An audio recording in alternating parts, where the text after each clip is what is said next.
One night, I was at my grandmother's house.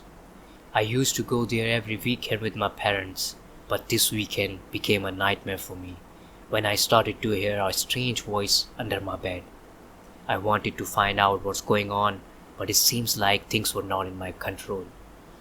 It was 3 a.m. and I was on my phone scrolling my Facebook feeds.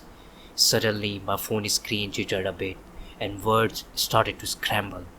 At first, it felt like I was hallucinating, but when I heard a voice of a woman asking me to look under the bed, I freaked out. I threw my phone away and it fell on the floor. My throat was dried out. I was terrified.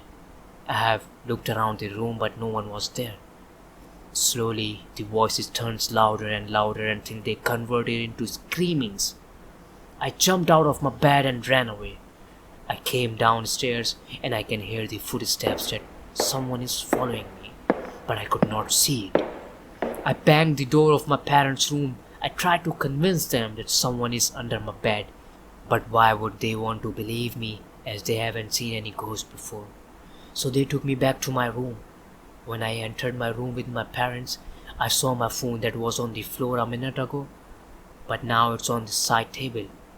My dad checked under the bed, but he did not find anything. So they left me there thinking that I was trying to fool them. And now it was me on my own in that dark room. I was thinking about the strange voices, but then somebody just started to knock on my bed. Somehow, I gathered some courage and decided to take a peek under the bed.